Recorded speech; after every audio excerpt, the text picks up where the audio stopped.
Hello, kind-hearted people of Earth and beyond. Welcome to the Kindness Rising podcast, the podcast that aims to inspire people to lead lives that flourish, grounded in kindness. My name is Brandon Blanks. I'm a writer and a stand-up comedian. I'm also the producer and co-host of this show. As always, the Kindness Rising podcast is brought to you by Kindness Rising. Kindness Rising is a community organization committed to inspiring, equipping, and resourcing people to lead lives that flourish, grounded in kindness, and aimed at making the world a better place. For more information, please visit our website at kindnessrising.community. There you can find out about our upcoming events, how to get involved. You can sign up for our newsletter, find out more information about this podcast, or even donate. Kindness Rising is supported solely by the generous contribution of our lovely donors. So if you would like to help support us, please go to kindnessrising.community/donate. Thank you so much for tuning in and enjoy this episode of the Kindness Rising podcast.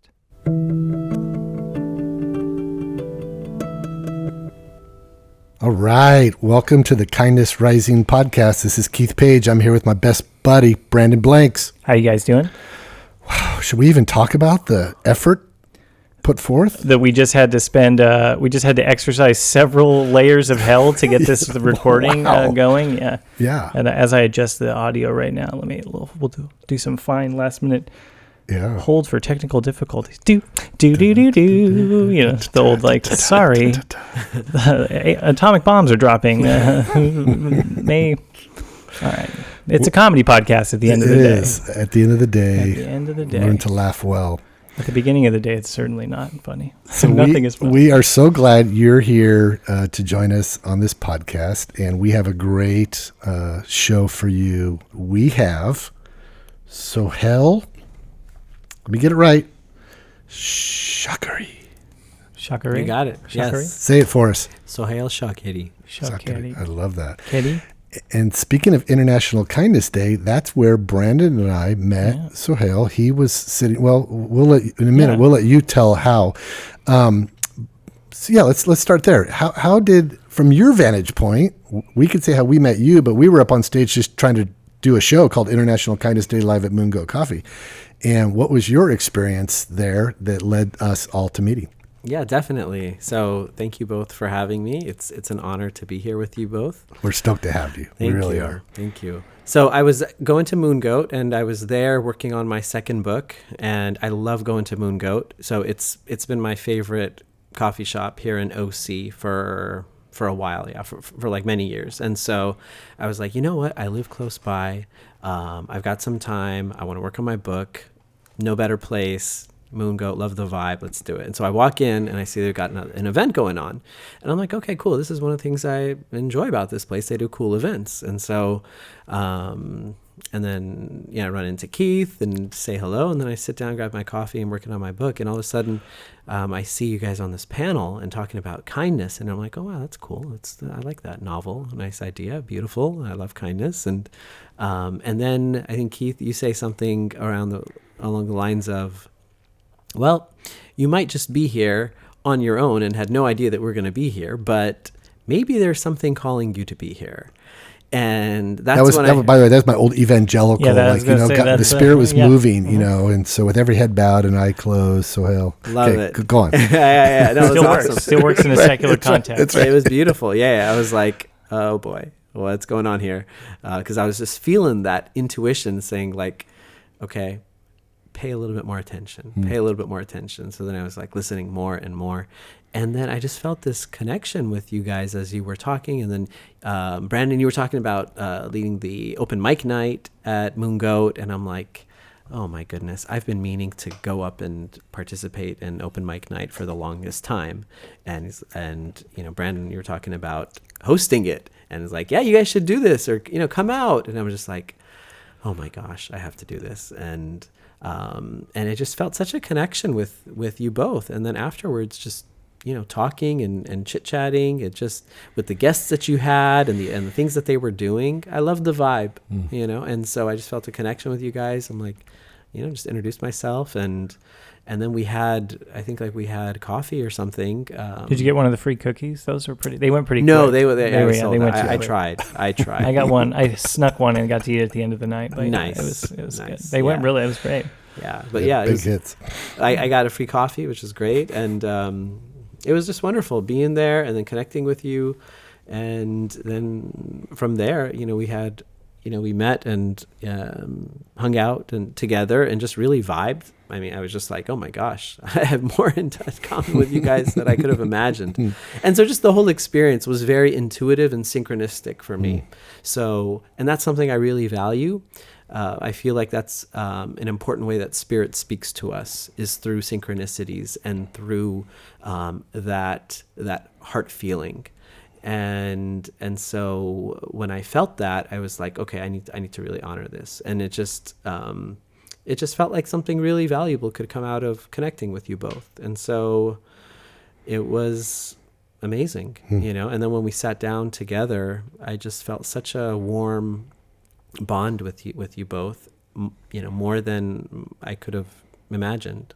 And so it just really felt like I was there for a reason, and so it just it was wonderful. And so now we're here. Yeah. It's amazing. That was only a couple of weeks ago, and how quickly things can, move forward at rapid speed sometimes, right? Truly amazing. So as we began to talk about each other's story and then some things we see happening and want to do through Kindness Rising, it quickly became apparent, you could play a role there.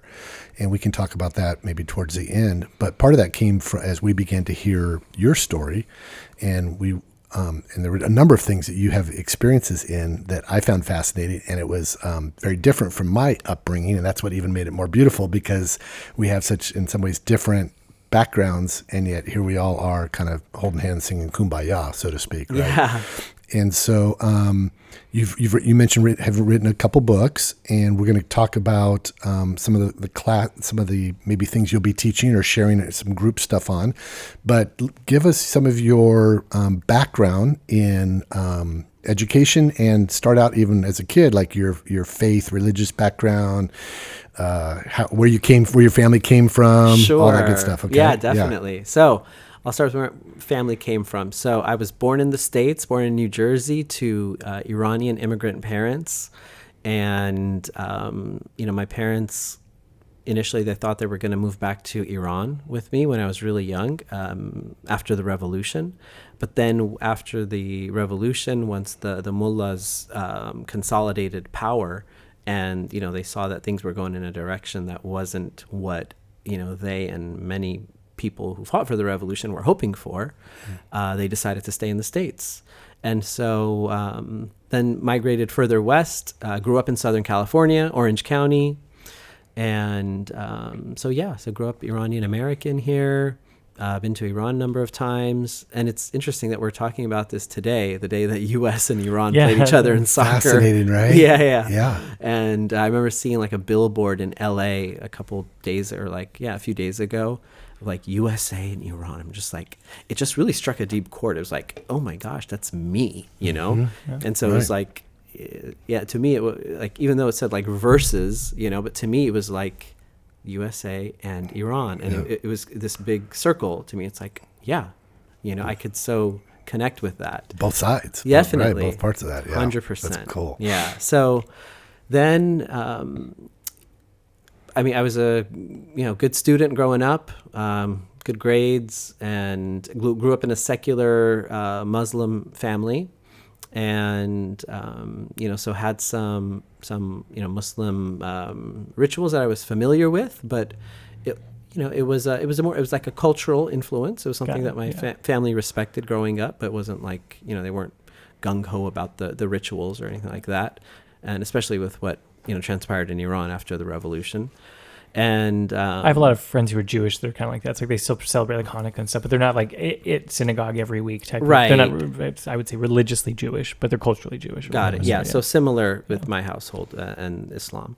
And and so then when I went to undergrad, really I started to take more of an interest in religion and my background and just the roots where I was coming from, just the religious culture there. And so I became very fascinated, with Islam, and I became more of a ritualistic practitioner. I would say my freshman sophomore year at undergrad in UC Irvine, and then starting with my third year is where I started to say, hey, you know what? There's different interpretations. There's different perspectives. One doesn't need to honor God the way that mainstream religious communities say you need to.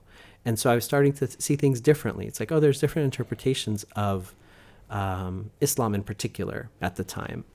And then, so that's when I became more familiar with Rumi and, his teachings, great 13th century mystic of, divine love, amazing poet from Persia at the time. So like the greater, Iran, Afghanistan region. And so his poetry and the poetry of Hafez, very similar mystic love approach. Both of them were very inspiring for me. And so that became an important part of my perspective at the time. So then I became less ritualistic and more, I would say, spiritual in my outlook on religion. So not just Islam, but just religion in general. And spiritual as in like a connection to divinity, or exactly connection to spirit. Yeah. So not necessarily within a religious tradition. Connection rather than with the specific ritual involved. Exactly. Yeah, just however you get the connection. Right. Okay, Right. Yeah. So that became very important to me. And then as I was graduating, there were these classes I was attending, not at the university, but over in Irvine, where I was getting more exposed to these teachings of Rumi and other mystics. And I was asking the teacher, I said, so if I wanted to, I love this stuff. I said, where can I pursue it more? If I wanted to pursue it wholeheartedly. He said, well, there's one of the great Rumi scholars. He's from Iran and he's at Harvard now. And if you can find your way there, that would be wonderful to be able to study with him. And so, so I had, good grades and I loved it. And I had the background with, my interests and my passion and what I was studying. I did a thesis on the Iranian Revolution in undergrad, and just, my involvement in the community. I felt like I really want to do this, and this is for me. So I went out there, I met with him, and it was funny. When I met with him, he was like, "Oh, hi, nice to meet you." And he was famous in Iran. His lectures were getting banned for teaching a pluralistic spiritual perspective that was outside. It's kind of like outside the box Islam. Yeah. And so it was rocking the boat, and that's what was really inspiring to me, because it was saying that one can love the divine outside of the framework of traditional religion, and showing that if you trace the roots of that of these teachings, they're actually very much in line with what these great sages, whether it be Buddha, Jesus, Muhammad, others, wanted to bring to the world. And so that deeply resonated with me. And so I ended up studying with them, with him, as well as some others. So I applied, I got in, I studied with them, and it was a very inspiring experience. And so I learned a lot, and I got exposed to other great religious traditions, Christianity, Buddhism, Judaism. It was wonderful. And it really, broadened my horizons and gave me, when I was able to study there, it gave me I guess you could say the intellectual confidence to know that, I've been exposed to these different traditions, and so I know what's out there. And then with the perspective that the mystics were giving me, I was able to, I felt, sift through the material to get to the essence of what the different religious teachers were aiming to give to the world. So I felt a very deep connection. And and then from there, I got connected to a specific mystic tradition that was like part of that lineage of Rumi. So not just teaching about it, but like, practicing it and living it. And what's that called? Is a Sufi tradition. That's the Sufi. Yeah, yeah. So Rumi is the Sufi. He is because I've heard of Sufism. I've heard of Rumi. I didn't realize that was like he is a Sufi. He is a Sufi. Okay. Yeah. So is he the first Sufi or no? So a Sufi is really just someone who loves God deeply. Got it. Yeah, and so obviously this is not just specific to anyone from the Middle East and like post 7th century Arabia after Prophet Muhammad, but it's just anyone from anywhere around the world. So Sufism is really it's that longing of the heart that longs for God, and so it's very much a heartfelt connection with the divine. But it just so happens that in the Muslim civilization is when it started to take shape, and so the people who connected in this way with God, they formed a community. And it was like, okay, so we're going to, form a group. We're going to meet regularly, and this is how we're going to, have our bonding time. And so they used meditation, whether it's silent meditation, verbal meditation, dancing. People often associate with the whirling dervishes. That was one way of connection. And just a deep heart connection to honor the divine and sense of community, right? Serving the community, serving one another, kindness, right? So that was one of the things that connected me to you guys and what you were doing, international kindness. I'm like, to me, it was like, yes, this is the prophetic message of being kind, compassion, deep compassion for all beings, for all people, not just people from your particular tradition, because that's not what Buddha was about, ending suffering for all people, right? Jesus was about bringing a deep sense of consciousness and heart connection for all people. It doesn't matter whether you called yourself Jewish, pagan, whatever it is. Muhammad the same way. It wasn't about whether you considered yourself a Christian, an idol worshiper, whatever it is. It's just about all people. And so that deeply resonated with me. And so I think that's where our paths, crossed, was just that heartfelt, deep compassion.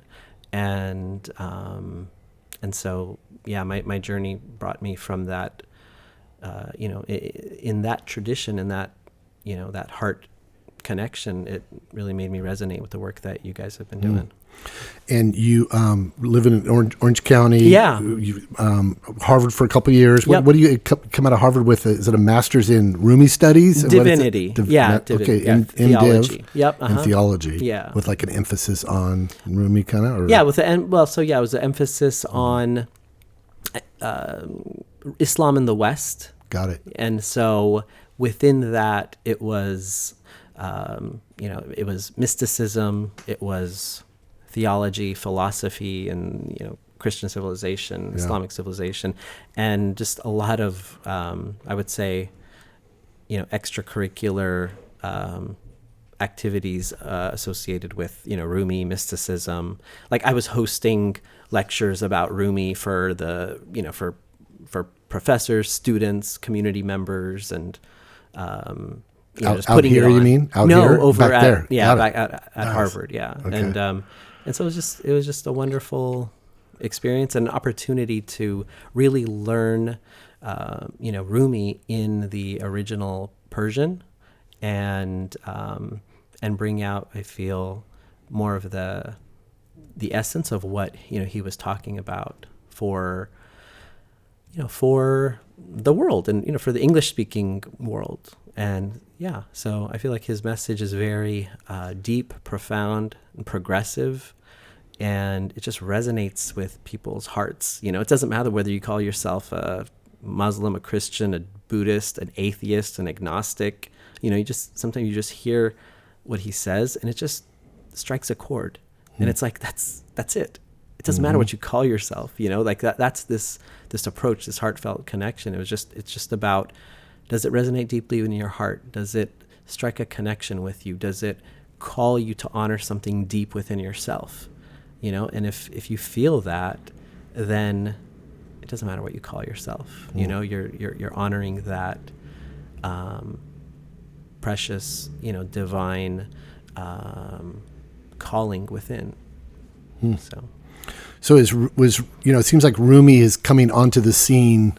He's like, it's sort of, I don't know, hip or more relevant now, but maybe that's just because I'm late to the party. Or what is it about Rumi that is making his poetry and his teachings more profound? Are they more profound now? Or is the world how would you describe what's happened? Because he wrote in, what was it, 13th century? 13th century, yeah. so 700 years ago. Right. Yeah, I feel like with what's going on in the world right now, we're experiencing a global shift in consciousness where people are realizing that there's more than we traditionally understood about ourselves, about different people, different communities. And I feel like his teachings really connect with that shift in perspective, right? Like, I mean, you think about like airplane communication or airplane travel, transportation. People are able to go to different countries and experience like, oh, wow, I thought, just growing up as a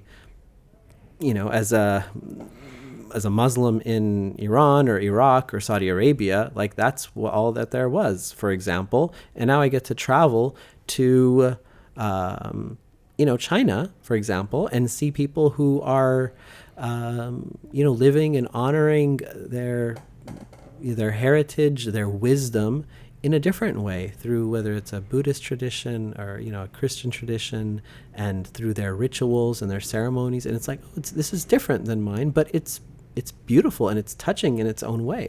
And so that's one element of the shift in consciousness. Mm-hmm. And then, so people are then realizing that, oh, you know what? Like, my religion isn't the only way. Like, there's different ways of approaching the divine. And even within one religious tradition, there's so many ways. And it's like when we try to define and limit and say this is the way to God, you got to practice these rituals, you got to have these beliefs, whether it's in the Christian tradition, the Muslim tradition, the Jewish tradition, or any belief based system. It becomes it's a very ideological, head focused way. And so I feel like one of the things that this era, ever since really like the year 2000, and it's coming more and more to culmination now, is that people are realizing that it's not just about beliefs. There's more to life than belief systems. And if we connect more with our hearts, then we can expand our horizons. We can gain a lot more insights into one another, into life, into nature. That's magical, and it just makes life so much more enjoyable and fulfilling. And so I think the teachings of Rumi resonate with that, because he recognizes that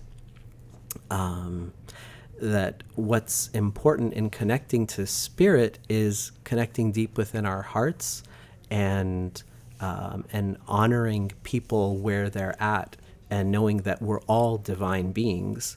And if we can respect one another and honor one another's journeys, then it's more nourishing and inspiring, not only for ourselves, but also for one another.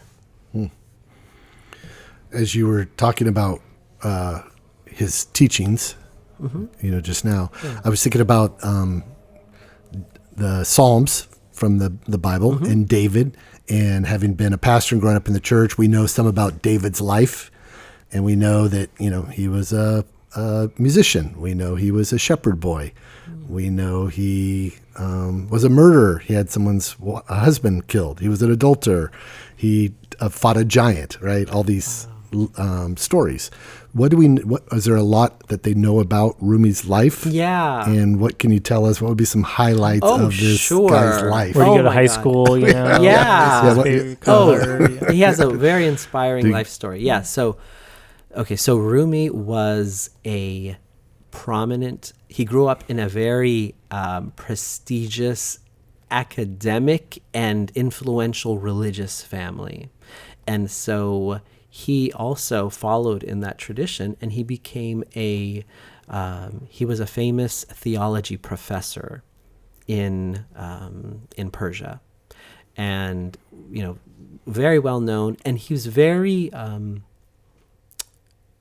he was a progressive theologian, So he knew about mysticism, other mystics, like heart-based experiencers of God, people who connected deeply within the heart, and he would teach about them, as well as philosophy and just the history of philosophy in the Muslim world, which is very rich and a lot of fascinating debates that dominated different eras, and theology and jurisprudence about the rites and rituals of religion that's more prominent in Jewish and Islamic tradition, but very well versed in that. And so he would teach these things to hundreds of students, and then one day this dervish, this crazy man, came, and his name was Shams, and just really turned his world upside down.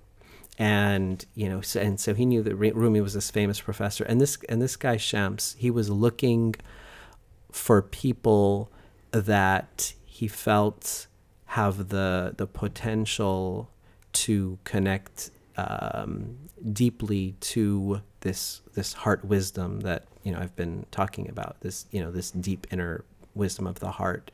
And he looked at Rumi, and he started asking him these very profound and risque questions, just really rocking the boat with him. So this one question he asked him, so there's a famous mystic from a few centuries before Rumi. His name was Bayezid, also in the Islamic world. And so he goes up to Rumi. He's like, who was greater, Muhammad or Bayezid? And then Rumi, this famous professor, he's like, well, of course, Muhammad, because he was the prophet and Bayezid was a follower of him. Yeah. He said, oh, really? If that's the case, then why did Muhammad say, I have not yet known my Lord? Yet Bayezid says, glory be to me. And then Rumi looked at him and goes, he was just dumbfounded by this, by his boldness, right, of this guy just approaching him. And it really caught his attention. And then he would ask other similar questions. And then it just got to the point where he really captivated Rumi. And he's like, who are you? And so then he started talking to him and spending a lot of time with him. And it got to the point where Rumi just wanted to spend so much time with this guy Shams that he was taking his attention away from his students, from his wife, from his kids, and he was just so captivated by Shams. And so people in the society were like, hey, where did our wonderful theology professor go? And my wonderful husband, my wonderful father, what's going on? And so people got jealous of Shams. They're like, why is this guy spending so much time with him? And so when they were together, it was just this, obviously I wasn't there, but it was this deep divine connection of the mysteries of the heart. And Shams was really taking Rumi as his disciple, as his, giving him the inspiration that he had received and sharing it with Rumi.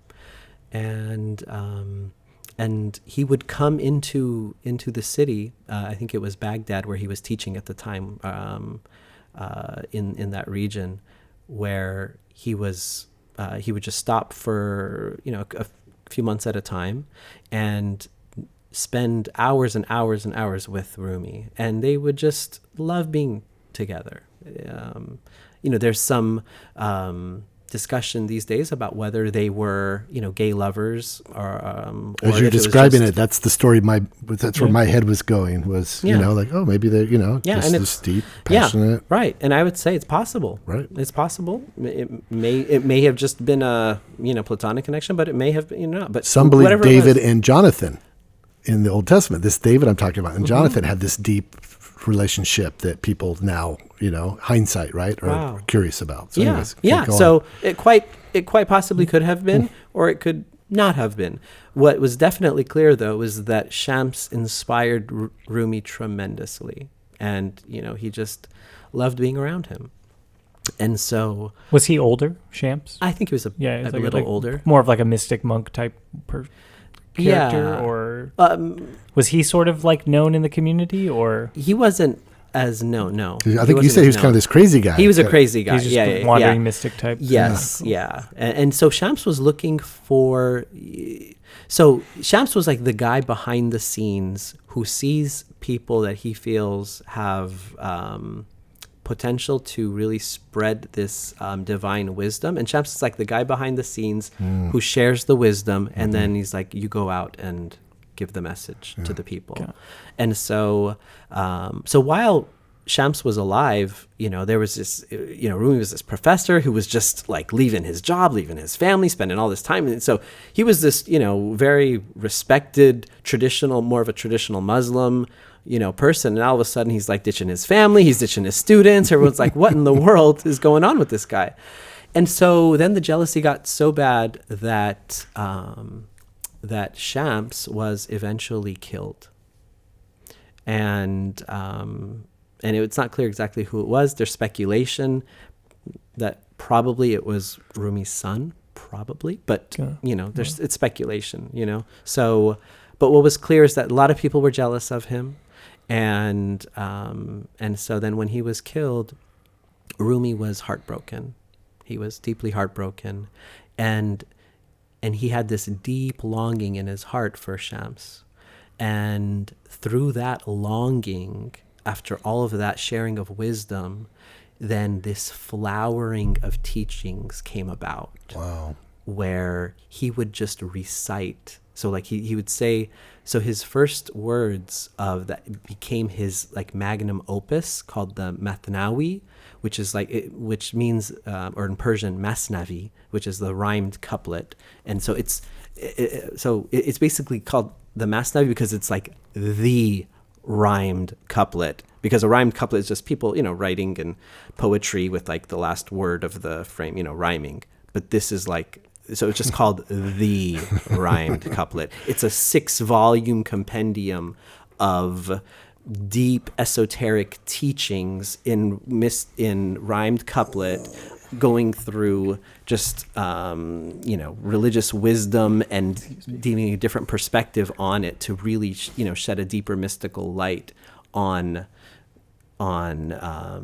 approaching God. And he just recited them, like almost like he would recite it. Yep. Yeah. And so that's how his teachings came about. And he also had this ecstatic poetry called the Divan of Shams. So the collection of Shams, or just ecstatic love poetry. So the first words of the Masnavi was Bishno az ne chon hikayat mi konad, az juda'i ha shikayat mi konad. And so he says, listen to this reed pipe, as it complains of separation. And so he was saying that he is this vessel. He's saying, I'm a reed pipe that is a longing and is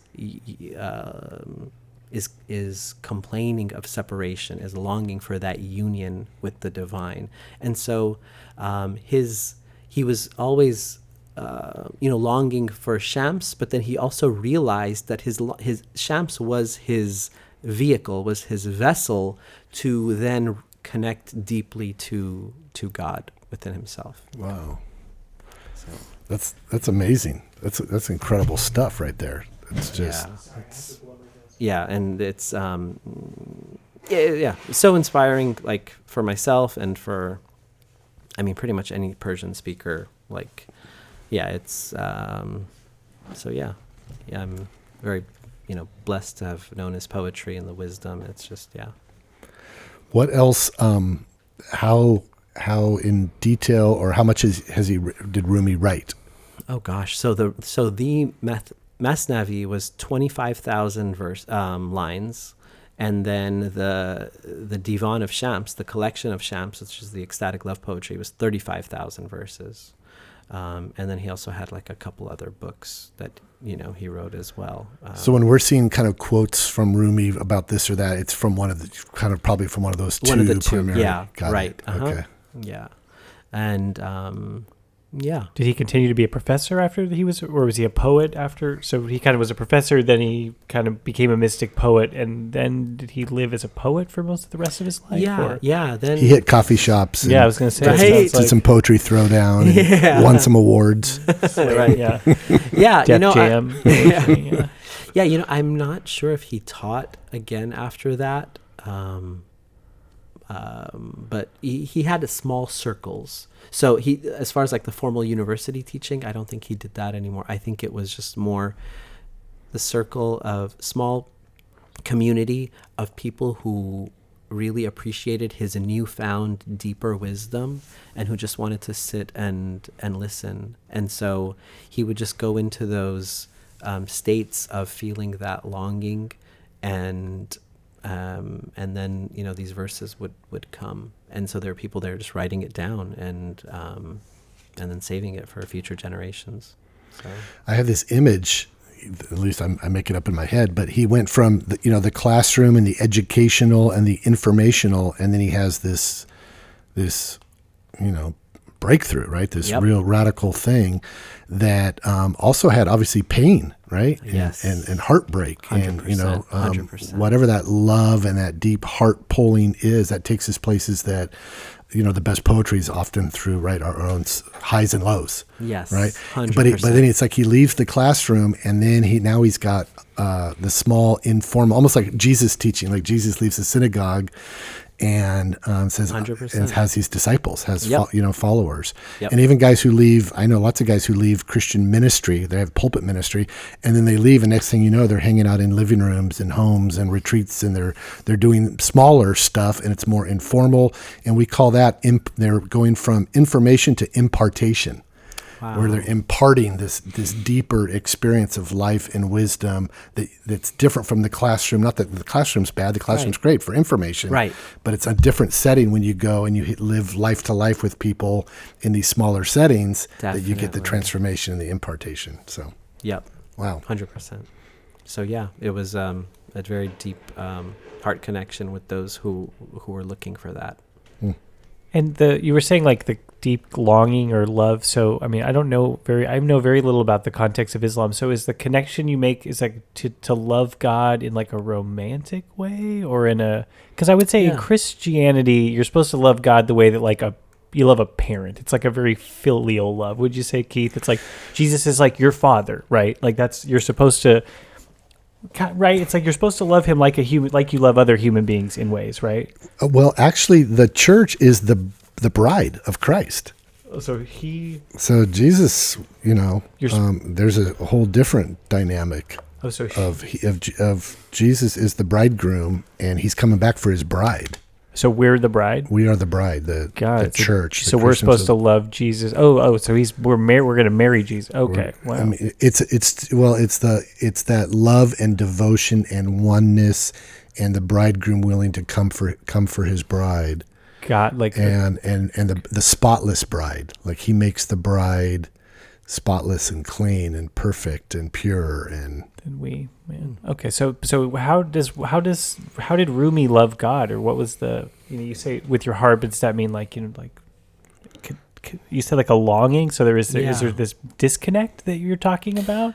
Yeah. So I mean, when Shams was killed, like he felt like Shams was like his inspiration. Right, so he gave him a very deep, heart-filled connection with the divine within him. So he just felt so full in Shams's presence. Right, it was just like this light that just permeated his being. And then when he was killed, he felt like, he missed that. Right, so he longed for that, and in that longing for it, so it was a longing from the heart. And so he actually talks about romantic love in his Masnavi, and he says that that love, whether it be from this world or of that world, it ultimately leads to that world, talking about this, this divine connection. And so he says that, romantic love is like, that's part of the journey. That's part of the journey to the divine. So it helps us to take us there. And it's like, and if it pulls us, that's what we need to experience in order to, for our journey, for our soul's journey. And so, so for him, it's a heart connection. It's a deep heart connection. So think of it like a heart chakra connection, essentially. It's the heart energy that, so like that divine love heart energy is, it's impersonal in a way, yet it has love for all. And so it's a deep feeling connection that it's just filled with deep compassion for all beings. And that connection with Shams helped to evoke that deeply within him. And like Keith, like you were saying, and then that heartbreak, really helped. It just made him more like humble, more compassionate because of what he's gone through. And he was just able to have so much more empathy for people. And, irrespective of what their beliefs are, irrespective of what, background they're from, just knowing that, we're all going through this human journey. And through that, even though, like you were saying, it was painful, he was able to open his heart more, and have even more, compassion and love for everyone, and that he was able to share through his poetry that, 700 years later in 21st century, USA, became the best-selling poet for like 12, 13, 14 years straight. Wow. It's crazy. Wow, really? Yeah. Hey. Amazing. That's something. So as you come back from Harvard and you're plugging into what you've probably learned, and is there a mosque or a place of fellowship that you were finding initially in the Sufi or Muslim community here in Southern California? Yeah. So, initially when I came back, I wasn't in the traditional, Muslim community. I wasn't feeling that anymore, because even before I had went there, I was kind of, seeing that religion is a more pluralistic and spiritual than was in that context. Mm-hmm. But then after having, come back from Harvard, I was more interested in places that really taught and really lived the teachings of Rumi deeply. And so I found this Rumi teacher who was another great scholar, who I was able to attend his classes on Rumi, and I'm like, this is awesome, this is great. And then my wife at the time, she was given these tapes, and this is literally cassette tapes back in the day. And today, if you're hipster me, I have cassette tapes. So don't worry. You're covered. No need to be embarrassed. Yeah. And she was given these cassette tapes of this Sufi teacher who was in California at the time, and I was like, what is this? Like, yeah, so and so from the class gave me these tapes. So I'm like, let me give a listen to that. And so, and I started listening, and I took pride in just like, I've studied with the best of the best. So anybody who's like talking spirituality, and I'm not just talking Islam, I'm talking spirituality. It was like, I've studied with the best of the best. So I was like, let me hear who this person is. And so I started listening, and so like my intellectual kind of critique mindset just kind of dropped. Wow. So I wanted to find some sort of critique, like, oh, this guy doesn't know what they're talking about, and this, because that was mindset. Like, sure. I had and then, but it was the person who was speaking from such an experiential level of this heart longing and this, divine love and just connection with the universe. that it was very humbling for me. And it was, so it was a very, very humbling experience, really, just listening to it. And then one day after going to those Rumi classes, I just woke up one day when I was supposed to go to those classes, and I was devoted to these classes, where I just had this awareness that I don't need to go to those classes anymore. I was done. I was just done. And I told my wife at the time, I'm done with these classes. She's like, what are you talking about? These were like your life. You were so gung-ho about this. I'm like, yeah, I'm done. And then so I started looking for, I'm just like, okay, I'm done with that, but I still need this deep connection. And then after like a week or two, then I was like, those tapes.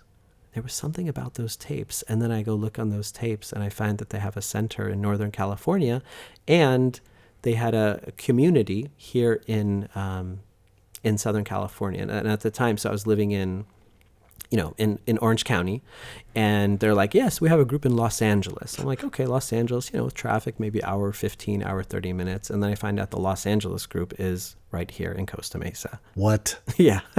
They just say LA because they're from Northern San Francisco. I don't know, LA, somewhere in LA. Yeah. Actually, everyone in Northern California does call everything in Southern California LA, right? Yeah. Accurate. Exactly. Like we call everything San Francisco? Yeah. Yeah, exactly. Okay. So I was like, oh my God, right in my own backyard. And so, then I became connected with a Sufi teacher who just was that message, that heart wisdom. I mean, I could just feel it. I mean, I could just feel it in his cassettes, let alone in in his presence. And so it was amazing. So yeah. And through that, then I was blessed with a great connection. Yeah. So it was very, most valuable for me. And would you say the outcome is to be a better Muslim?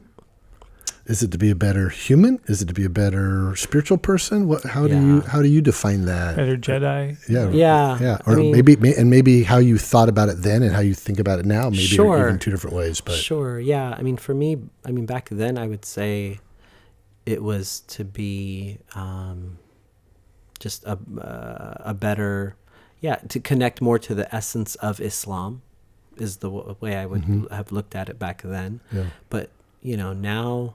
I would say it's just more to connect to the essence of who we are, and the essence of each of us uniquely, because we're all unique, and it just really helps us to be more.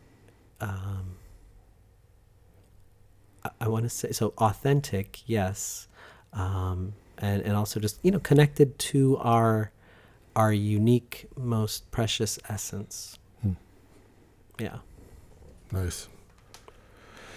So then I'm walking us down memory lane of your story, and it just keeps getting better, folks. And then though you get introduced to a whole nother branch of teaching. Yeah. Outside of this. Yeah. Do you want to just talk a little bit about some of that? Because I know that led to even some training and stuff that you've been doing, and it's really opened you up to be a learner, but a practitioner even. So talk about some of those, because there were a couple words you said, I was like, I don't even know what that is. I don't remember what the word was, but you'll probably say it again, and I'll, Sure. Yeah. Well, so then, I became connected to, so through these Sufi teachings from this teacher here in California. What was their name? So it's so my teacher's name was Llewellyn Von Lee, and it was Golden Sufi Center, and then through that, just through the awareness that came out of that, being in those teachings, I just became more open to great divine wisdom from all these different other traditions.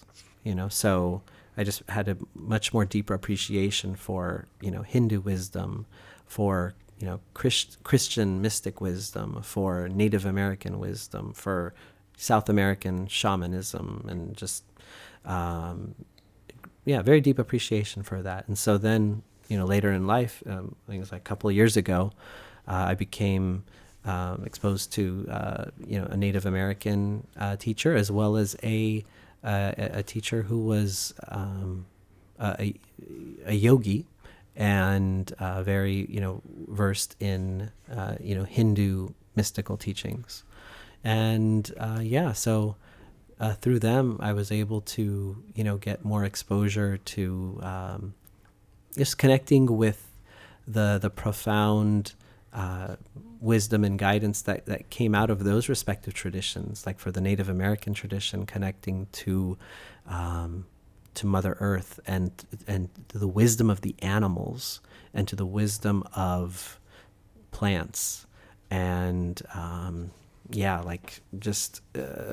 just bringing in that consciousness of like plants and animals just has really helped me in my life, as well as these different guides from Hindu tradition, but also great Christian mystics. We were talking earlier about Saint Germain, a great alchemist from the 18th century that I was able to connect with, and angelic connections that were already a part of my consciousness through the Sufi community, but then they helped cultivate it even more, because it was like, oh, okay. So the Sufi community helped expand my awareness and establish a connection with like this angelic realm. And what's an angelic realm? So like basically just essentially calling on angelic energy for help, and just bringing us more into connection with our soul through calling on angels. Got it. Yeah. And Okay. so having that general consciousness, then I was exposed to these teachers who were working with specific archangels, and their specific distinct energies that here to help us. And so I was really feeling that and getting more deeply connected with that. And then through them, I mentioned, the connection with the alchemy was and is an important part of the Sufi tradition, because it's, through this lineage that I've been, working with and blessed to be connected to, is they helped expand my awareness around alchemy and the great alchemists in the Christian tradition, as well as in the Islamic tradition, who were known as people who turned lead into gold, copper into gold. But and while some of them, probably did that, but the real work, the real magic that they were doing was transforming hearts, and taking people with just a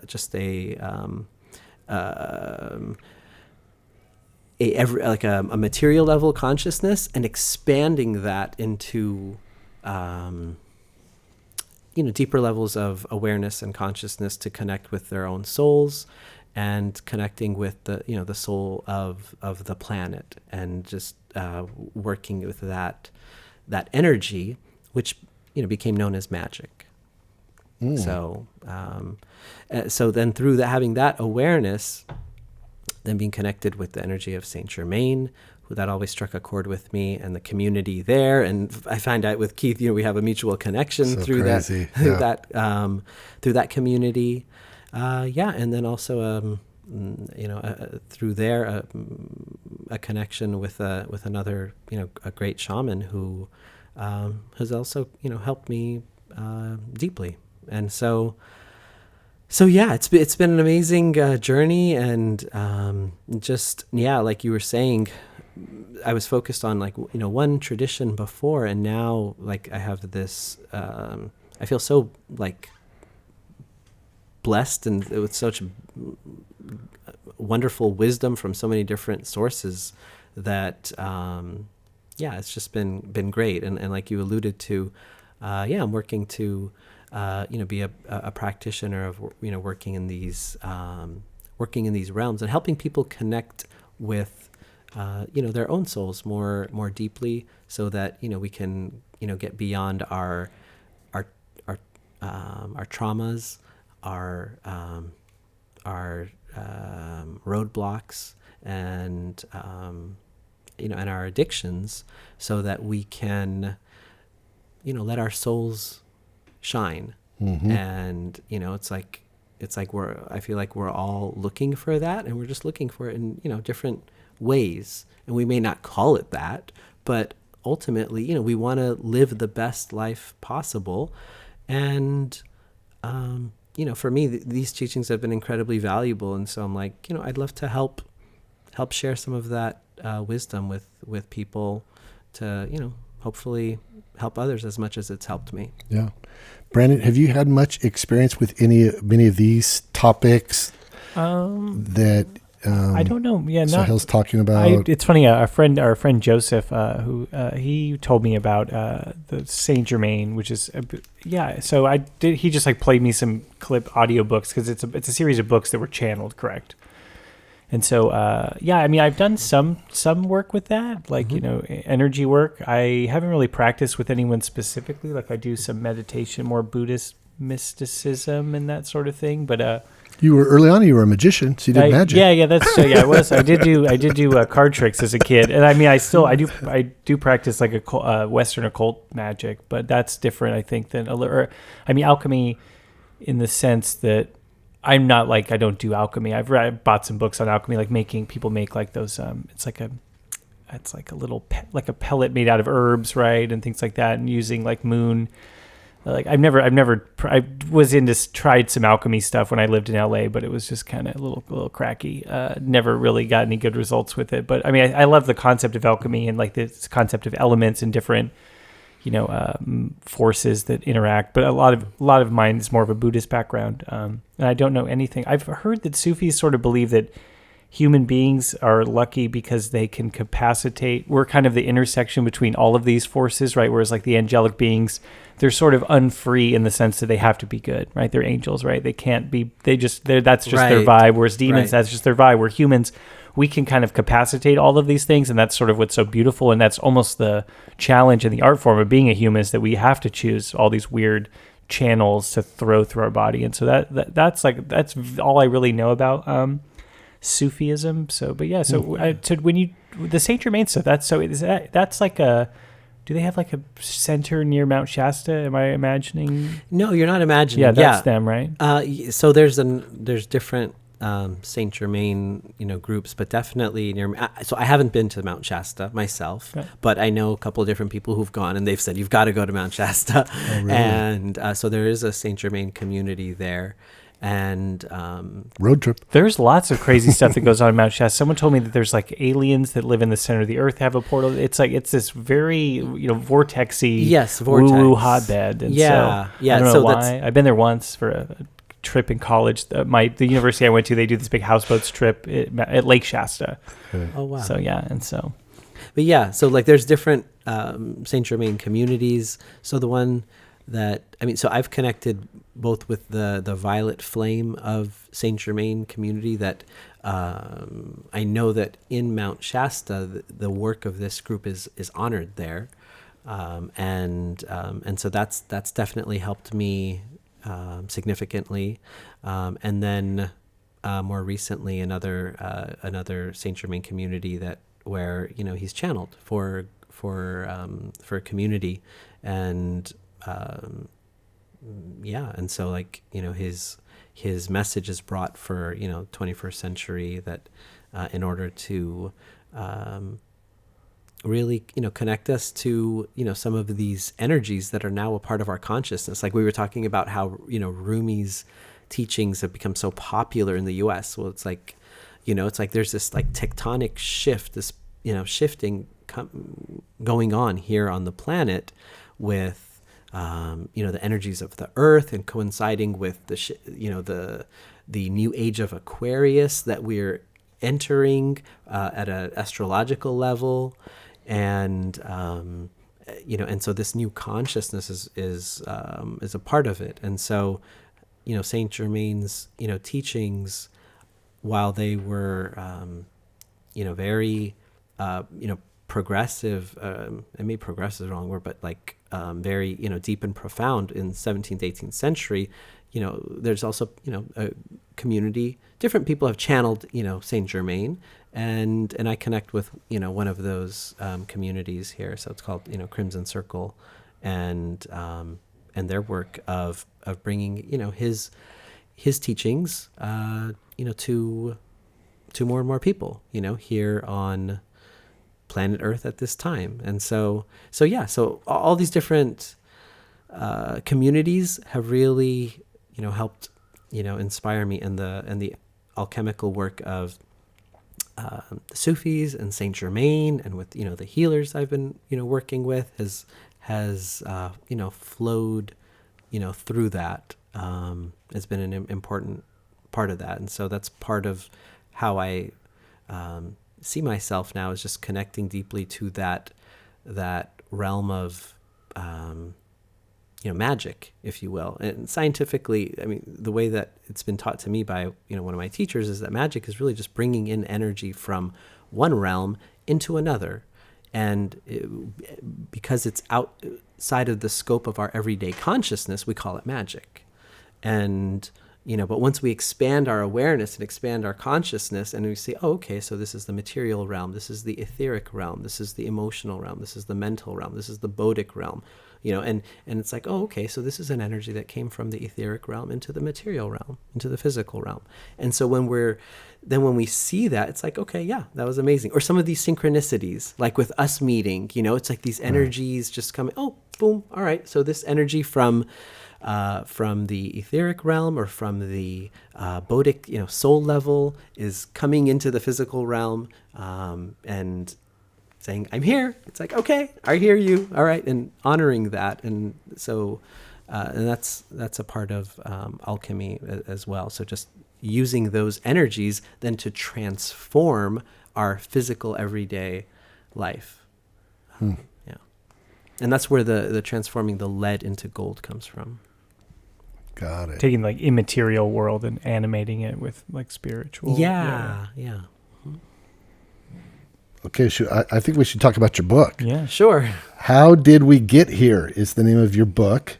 Is this your first book or second book? This is my first book, and I'm working on my second. Yeah. Tell us about the origin and the premise of How Did We Get Here? Sure. Yeah. So the origin of this book came about from my teachings, or my studies, really, in the Sufi tradition, and also in the Western philosophical tradition. So I was also blessed to connect with a wise, teacher in Western philosophy, who was able to connect me to deeper pre-Socratic teachings as well. And so, connecting those with some of my studies at Harvard into the origins and history of Western science, I wanted to share some of those insights in a condensed form to help give more insight into our current predicament, here on the planet, and what we're experiencing with, people destroying our planet in different ways, and with us really having so much conflict with each other, and just, it's like, we all live in this amazing, beautiful planet, and we have this urge to divide and say, this is my part of the land, this is your part of the world, you're different, I'm this, and just it's like, how did we get here? Like, how do we get to this point where we say, oh, those people are bad, we're good, just creating all these divisions and killing one another, and just disrespecting the land that gave birth to us.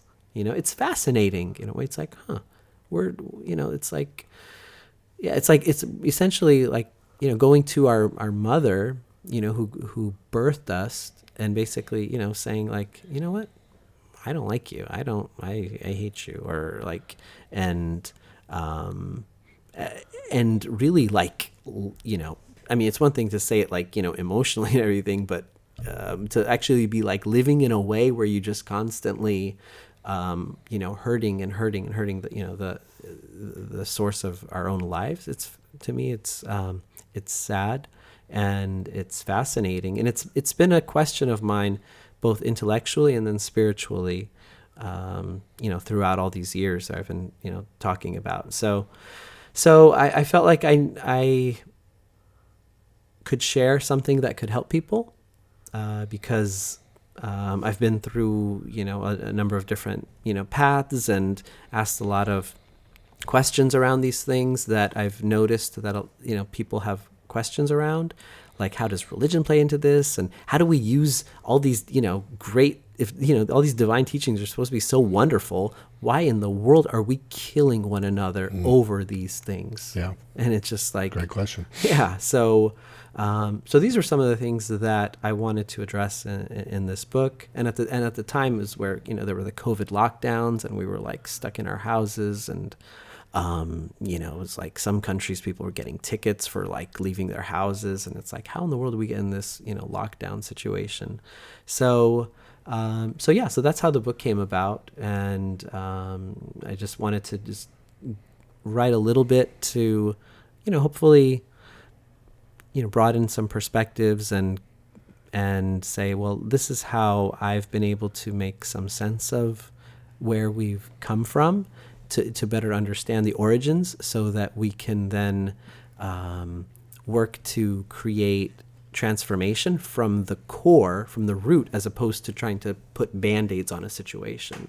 Because a lot of times when we try to address a situation, we address it at a surface level, and then the root cause is still there. And so it's like, we just clip the branch, but then the same type of issue keeps arising. But if we want to address it, we got to address it at the root. So the aim of the book is to help us understand where some of these root issues have stemmed from so that we can shift our perspective at a deeper level. And have you then had a chance to, lecture about it or be on other shows or? A little bit, yeah. So during COVID had to have been a little bit of a challenge, right? Yeah. To then go, okay, how do I get it out, and what's the next step? Yeah. So I've had some different podcast interviews and social media interviews and talked about it there and so I've been getting it out on social media, but essentially that's been about it. I was going through some challenging times in my personal life as well, so I hadn't really had a chance to focus on getting the word out that much, but a little bit through different interviews and connections with different people in scientific community and spiritual community to help get the word out a bit. Is it satisfying to have an idea for a book, write the book, publish the book, and then have it sitting here? Or is it is. Oh God, there's so much more I want to change about it? Or is that just, bring about a second book, or do books stand on their own? Yeah, no, I'm very thankful. I'm very thankful that, was able to get it published and get it out. And sure, if I was to go back, now, of course I would write it a little bit differently.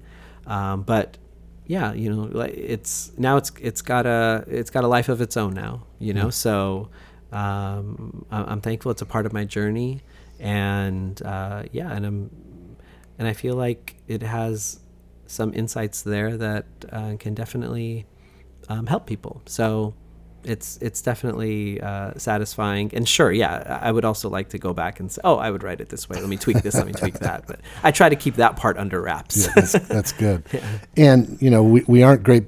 People are listening and go, wow, these guys aren't very good podcast hosts. They didn't even read the book yet. Yeah, but we just got it about 5 seconds before. What you need to know was we had, in the future, we were going to interview Sohail later in December. And then our guest for tonight came down sick, and so Sohail stepped in last minute to be our guest and bring the book in at the same time. So what we'll do is we'll get to read it, and then we'll bring you back another time to dive more in. But it looks, I'd be happy to debate. Yeah. Sure. Here's those mistakes you clearly made. Page 36. Yeah. No, definitely. Hey, critics. As a writer, I know so many people love to critique you. When you tell someone you're a writer, they're like, oh, I have an idea for a thing. It's like, really? Me too. Plus 10,000 more. Thanks. Right. Go write it then if you have such an idea. Well, it's just like people think that writers are just like waiting around for someone to like just tell them an idea, and then I don't know, it's interesting. Oh, and then the writer will just write. Right, what a writer needs is an idea. idea. It's like, or like what's hard about writing is coming up with the idea, not like the actual. Anyway, I'm ranting, but it's like, so how long what was the creative process like? How long before? Yeah. When were you like, I want to write a book, and then how quickly before you were holding it? Yeah, it was Materializing. many years. That's the real magic. Mm-hmm. Yeah, it was many years in the process. So I started writing it back in, I want to say 2009. Oh, wow. And so at the time, I just felt like, I wanted to be a writer. So I had quit my corporate job at the time, and I said, you know what, I want to get this out there. And I did. And so I wrote it to the point where everything was done, ready to get published. But then it took about, I want to say, 6 months or so in order to write it initially. But then by the time I was done writing it, my ideas had changed. And so there were elements of the book that after I had gone through the editing and the layout and the revising, that I was like, I'm not happy with this. I don't want to put this out in the world. So I said, if I was going to do that, then I would need to go back and revise it. And so I just put it on the shelf. And then when COVID hit, I got laid off, and I had, because I was also, working in the corporate world. And so I had time then to focus on it. So my wife at the time, she's like, well, now you got some time in your hand. Would you focus on this? I'm like, yeah, you know what? Because I said I didn't want to publish it until I, revised it. And so I revised it during COVID, and that's when I added in, the chapter about what was going on with the lockdowns as well, because I felt it was relevant and connected. So so I incorporated that, made revisions, and found a publisher, and just went through the process essentially again, but this time with it was just more fluid, and the time was ripe, so I was able to get it published. And so I'm thankful now it's available on Amazon, Barnes and Noble, I think like Google Bookstore, and so it was on the shelf for a number of years, and then COVID was the spark really to get that to finally get it published for me. So, yeah. Love that. And how'd you pick the cover art? So the cover, that really came from Plato. So Plato, the famous Greek philosopher, where he has this story of the cave, of the man in the cave, and so he has this story where there's this light coming out from outside of the cave, and someone who's stuck in the cave looks, and first they think that from the light that's coming in, all that exists are these shadows, because they just look inside the cave and they see these shadows, and they say, okay, so this is all there is in the world. And then in the story, there's Plato talks about how with the light coming in, it's the light from the outside that is causing those shadows reflecting on what's inside. So just broadening that perspective and showing that a lot of what we look at is really is not the whole story. So there's a larger context, there's a bigger perspective that is leading to us experiencing what we're experiencing. And so I loved that parable with the light and the shadow, and how sometimes like we can be in a dark room and think that that's all there is, and then we see that there's like a window, and we peek outside and we see there's this like broader horizon. So for me, a lot of these teachings that I write about gave me a larger perspective that just gave me more peace, inner peace, really, with how I'm able to like reconcile all these different ideas and these tensions. And if God is so good, why is there so much evil in the world? And why are so many, if all these religions are great, why are they hurting each other? And if philosophy is so wonderful, then why is it just relegated to, academia at these universities? And so I was able to come to peace with those questions, where I felt like it was giving me a broader perspective. So that's how I chose the cover. Yeah, very cool. So let's shift gears. Okay. And talk about keywords that Brandon and I use a lot: kindness and flourishing. Okay, so we've got listeners that could be all different age groups, all different walks of life. Some are Christian, some are Catholic, some are those or used to be those and they're not that now. Some are, would say, spiritual but not religious. Some are, just secular human, all different things, right? Yeah. And maybe because you've shared it too, or maybe we've got some friends that are Muslim or Sufi or New Age, right? All that good stuff. Yep. Druids, any druids out Druid, there? yeah. All the druids in the house. Exactly. Yeah. And we really want this podcast to inspire people to live lives that flourish and that are grounded in kindness, right? Yeah. And I'm embarking on a journey of writing from my own vantage point, and it's just going to be mine, of what I think a life of flourish looks like. Beautiful. And I want to write some curriculum, and that's part of 2023, right? Wonderful. And I'm getting, Brandon and I have a strong sense of what we think kindness, is beginning to, ought to look like and feel like, right? In our lives and in the world around us. But if you were talking to someone and they said, "Oh, I want to live a life of flourish, or I want to learn to be more kind," what, where do you aim them? Do you aim them towards some universal principle? Do you aim them towards something from your own life? Where do you go with that? Yeah. So I'll focus first on the kindness question. For me, kindness is it's the foundation, really, of being able to live a life of peace, of awareness, and joy. So for me, kindness is both a generous quality of where it makes people feel good, but at the same time it's a very pragmatic and just it just makes sense at a deep soul level, because it nourishes us individually as much as it, and probably more so than it nourishes other people. I mean, by being kind, by right? being kind. Yeah. It's actually, it's a gift that comes back and knocks us upside the head and heart in wonderful ways, right? Yes, Yeah. exactly. Yep. And so if someone were to ask me about, being kind, I think probably what I would do is, in whatever way I know in the moment, just from what I see from them, is just to show them kindness and just to give them kindness. So probably back in the day, I would have, said, okay, well, this is what kindness is, and give them a definition. And now I feel like I would just, for example, just give them a big hug. It's like, what is kindness? Come here. Give me a hug. All right.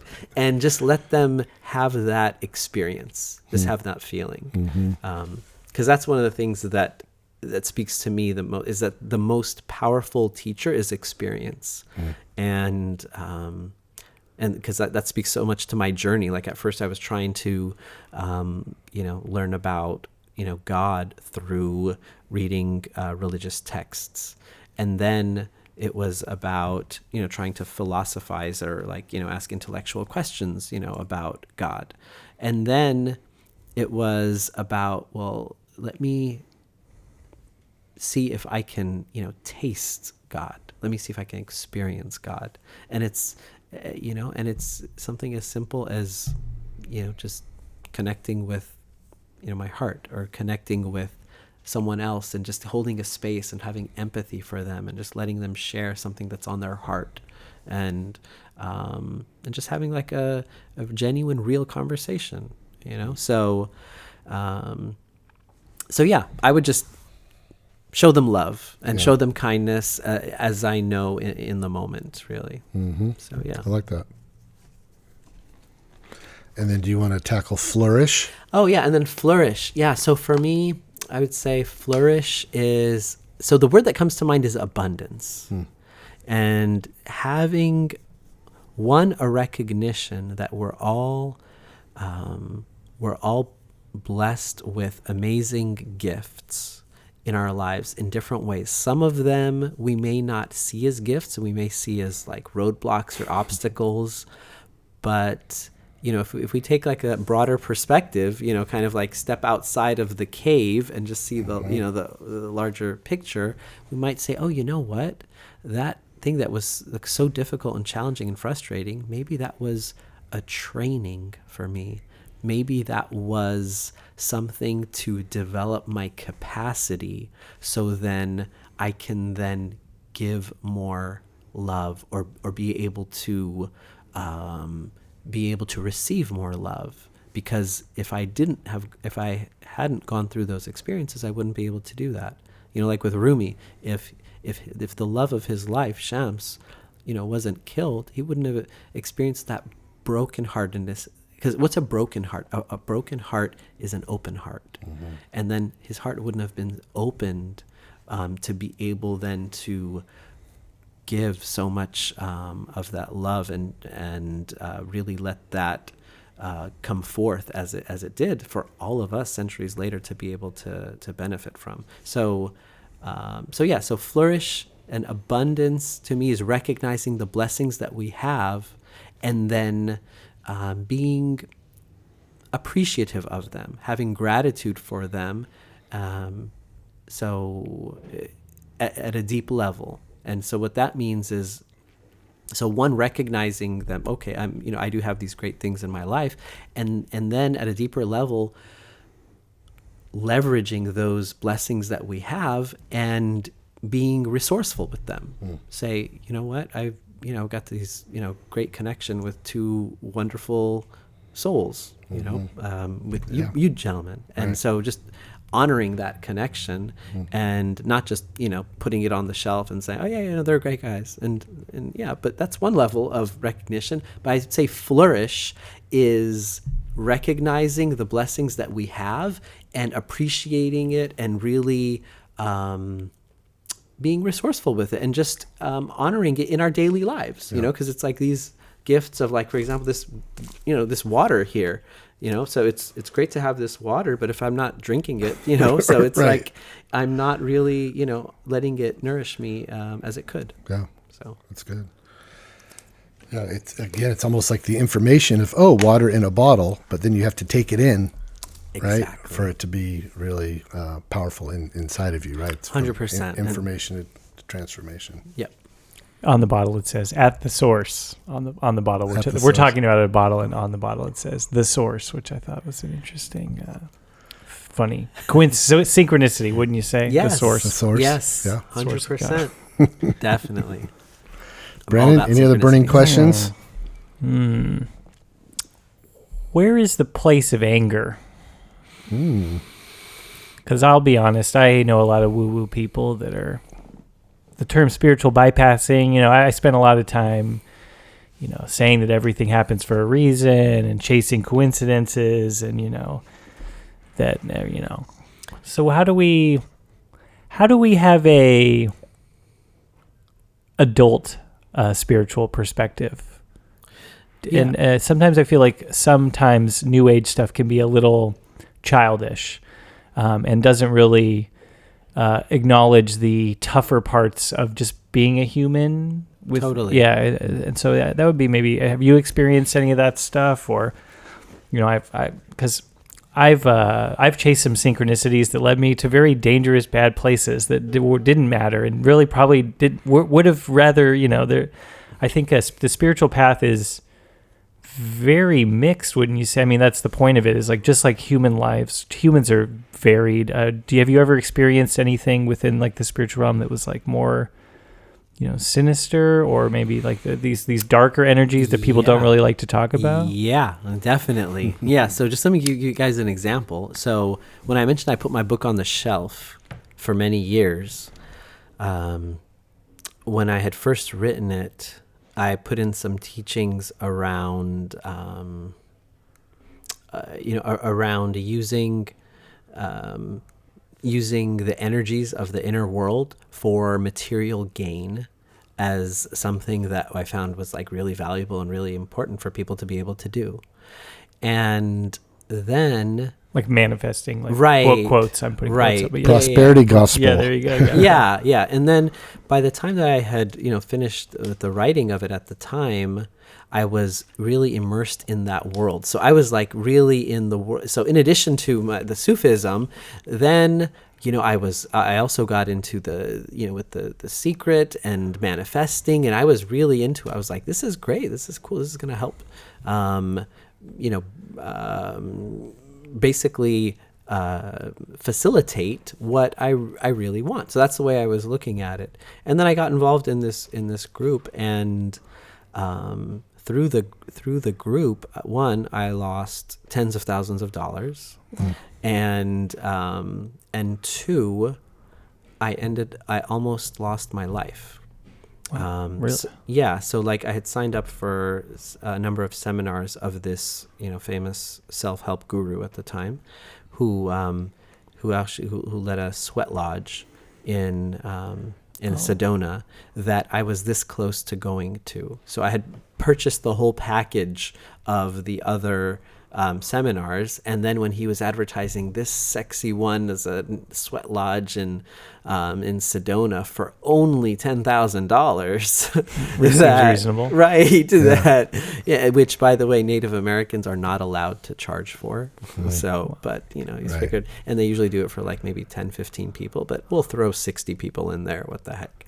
And so it ends up then that 3 of the people in that sweat lodge ended up dying. That made the news, right? Yep. National it was on news. CNN. Yeah. I remember hearing about that. Mm-hmm. Yeah, and so like they overheated or whatever. It was accidental. And then some of them were like saying, "Hey, I need to get out," but then the teacher was like, "No, they're good. This is part of it. Just let them burn. Let them burn." And so, So.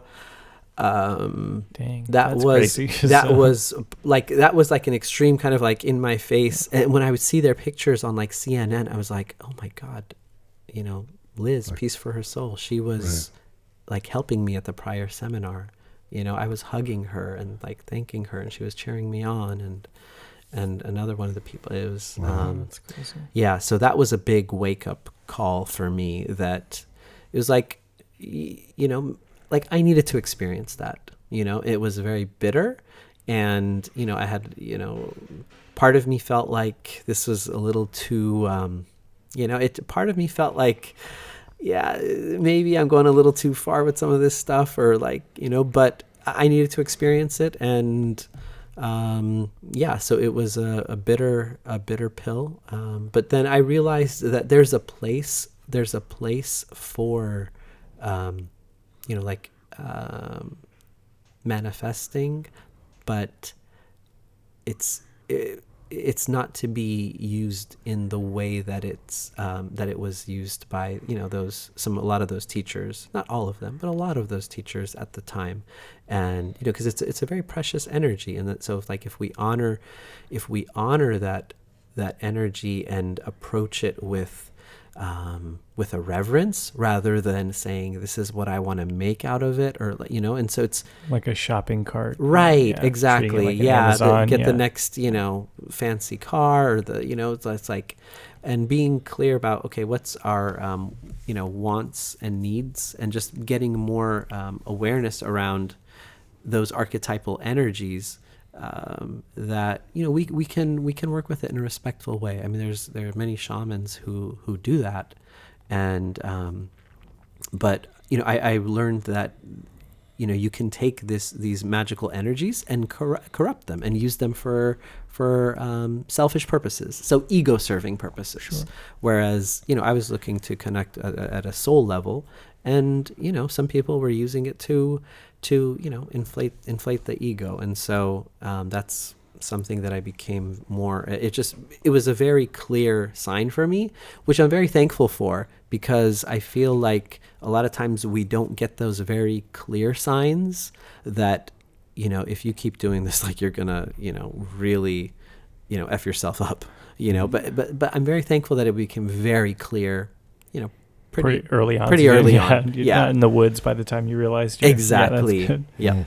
Yeah. So, and then your question as far as the role of anger, I mean, so one of the things that I learned through the Sufi path that I've been working with is connecting with the energy of the shadow, and the energy of our own inner darkness, and seeing that as a guidance, really as a sign in order for us to become more aware and have a deeper understanding of ourselves, and recognizing where we're suppressing a part of ourselves, so that we can then incorporate that as part of our being, right? So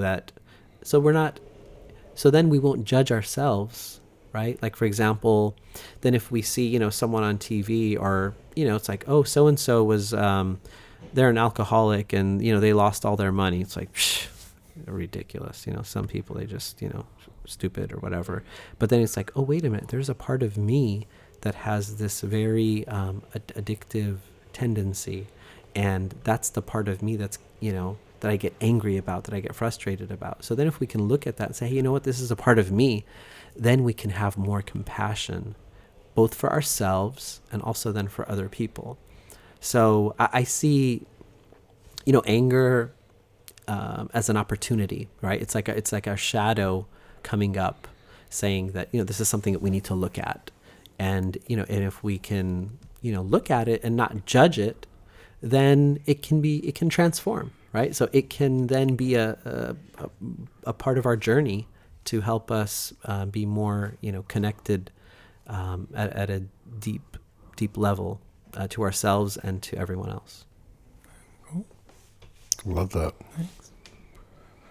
Yeah, I was thinking about, as you were sharing that, Freud talked about projection, similar thing. Yep. Jesus talked about the log and the speck, which was, he said, if you look at your brother and he's got a speck in his eye, like you notice something, you first have to get the log out of your own eye. Wow. Before you help your brother get the speck out of his eye. Oh, I love that. Yep.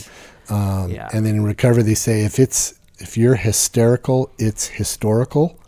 Oh, I like that. That if we're having a hysterical reaction, that there's something historical about it, that it's really not about the moment, it's something more tied to history in our childhood, something else, right? That really makes sense. That there's a logical fallacy there, where things that sort of rhyme sound more logical, right? Like it's hysterical, not historical, kind of like rhymes, but technically there's nothing logically true about that statement. But I like that. Right. It's a good AA mnemonic, recovery. Right. Yeah. Nice. Yeah. Yeah. When things rhyme, they seem more logical, even though they aren't. Oh yeah, it's so true. Yeah, but yeah, no, that's I think. Because it is, when you get to the shadow stuff, it's your shadow, right? It's right. information about yourself, right? Yep. They're not. It's not random things that pop up, or you don't get randomly mad at things. But I like the looking at I joke that my mom and my sister get in the same argument they've been getting in for the last 20 years when they fight. It's like it's like, let's just start it up again. It's like, let's get it. For some, it's a way to feel close. Yeah, right? man, it's the old tradition, right? Yeah, the ritual. Right. It's like, you ready? Yeah, I'm ready. Okay, let's go there. Yep. All right, and then it's this ding ding round 10,000. Right, yes, and then they bond. Right, it's you're right. That's part of that ancestral connection. That's their way of keeping it. Sometimes. Yep.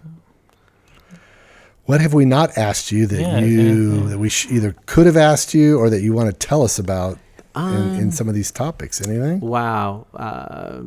Gosh, I would just say that dreams are something that are very powerful and helpful. So as far as connecting to these different realms of energy, dreams are have been an important way in my own journey, where I've been given these signposts as far as where my patterns are leading to me just acting out on those those shadow energies, like where I'm just rejecting a part of myself, and helping me to look at different energies that can be helpful in my life, and to really honor that and bring that energy into daily life.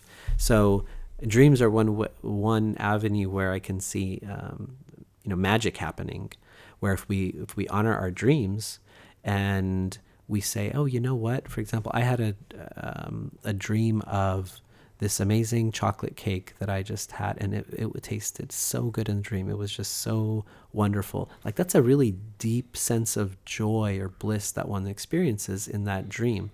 And so in order to help bring in that very precious energy into our life, we can take that, and with this like chocolate cake example, go out and have a piece of chocolate cake, remember that experience and that feeling in that dream, and then that energy, becomes infused into one's daily life. And then we can then experience more of that joy, in our daily lives. So I feel dreams are very powerful, very useful. And, while we forget most of them, just, from the time we wake up and walk to the bathroom, like if we remember even like 2% of them, then that's huge, because, Einstein used dreams in order to come up with his genius. And, so a lot of people think that, his inspiration came from his, intellectual, his intellectual gymnastics, if you will. So his mental capabilities were actually used then to help honor and use that guidance that he got from dreams and bring it to everyday life.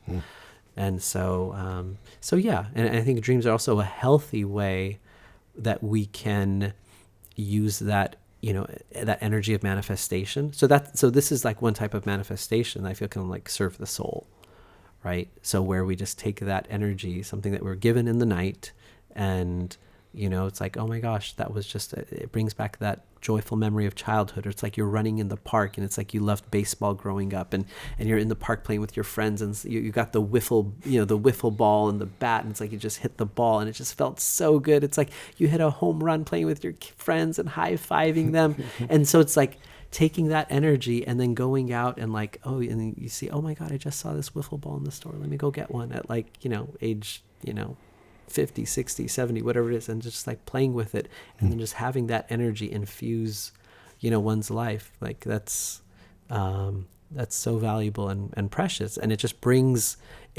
a very pure, soulful energy into our everyday material life that can have profound ripple effects. Just like throwing a stone in water, where you see the ripples in the pond just go out and out and out. So this is the same type of thing. So and it would seem like the dreams, if they come from the subconscious or they have a life of their own, they would recognize like, oh wow, this human is working with the dream, like me as the dream. I just gave this guy a dream, and he's working with it. He's listening. It's got his attention. Oh, I'm willing to give him more. That's a great point. Right? That's a great point. It's not shutting it down. It's almost like creativity, right? If we shut down our creativity, I've heard it say the creativity will go find another source. But if we welcome the creativity and work with it and try it, it'll stick around. You're so right. Yeah, like there was a time where I wasn't dreaming at all. And then, when I came on this Sufi path, I worked closely with dreams. I remember I first asked, I said, well, what if I don't dream at night? And then, when people from the group, they're like, don't worry, you will. And I was like, okay, all right.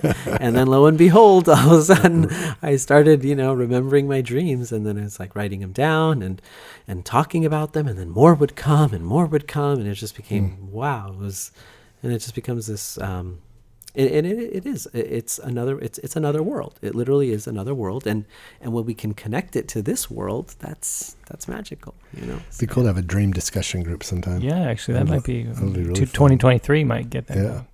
We'll meet in a dream if we're really that good. If we're really legit, we'll all meet in, or at least in the meta world. Yeah, exactly. Oh yeah, metaverse. Metaverse. Yeah. No. Yeah, no. Dreams are amazing. They're just such a blessing. Well, this is awesome. Yeah, man. I'm looking forward to getting to know you better Likewise. And our paths to continue to cross, and then us to say, okay, since you're in Costa Mesa and we're all in Costa Mesa, we all hang at Moon Goat, and we all want to see goodness and kindness and love flourish, in each other's lives. Let's keep doing stuff together. I would be honored and totally love it. Okay, Yes. so if people want to find you now, give us some of your handles and places where people can look you up. Sure, yeah. So on Instagram, people can find me as Star of Sohail. And then Sohail's Sohail. And then my book is available, as I mentioned earlier, on Amazon, Barnes & Noble, Google Books. And as far as other handles, so you can find me also on YouTube with the handle The Social Critic. And then also on Telegram under the same handle, The Social Critic as well. So, and then Facebook as well. Yeah. But I would say I'm on social media. I'm most active on Instagram. And then as far as for the book, the upcoming book, that's a work in progress. And then, you can just, once it's available, if you Google my name, you'll be able to find it. Nice. Yeah. And then will you do some more open mic at Moon Goat too? I think so. Okay. That was great. So thank you, Brandon and Keith. You guys inspired me to do that. Did you do it last week? I did. did. Go? Yeah, sorry. I had a really bad migraine. I was doing nothing no. but being in physical pain the entire night. It was wonderful. It was not. It was actually, my pain was wonderful. No, yeah. I'm glad it worked out, yeah. Actually, as a meditator, I do appreciate having, because I give people a lot of advice about pain, and so when I do have it, I like to remember that I'm not full of shit. I can actually take my own advice. And, it's helping, right? Yes. Yeah. But it was fun. So I didn't realize. So you went up and did some poetry. That's awesome. Yeah. Well, so yeah, I spoke. I gave one of the parables of Rumi, and connected it to consciousness and this age of Aquarius, this transformation of consciousness that we're undergoing today. So it was wonderful. And then I sang. Cielito Lindo in Spanish with some of the performers up there, and thanks to Kevin. Yeah, he was like, and so it was just kind of like spur of the moment, and it just felt right, and we all vibed together that way. So it was a lot of fun. Yeah, how did Boo do? He did a good job. Kevin is also named Buford T. Jones III.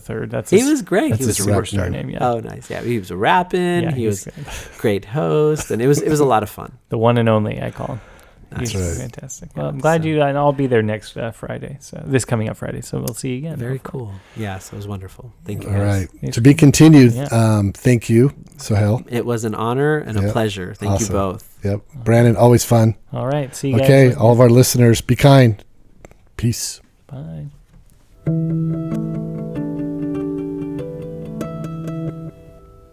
As always, the Kindness Rising podcast is brought to you by Kindness Rising. Kindness Rising is a community organization committed to inspiring, equipping, and resourcing people to lead lives that flourish, grounded in kindness, and aimed at making the world a better place.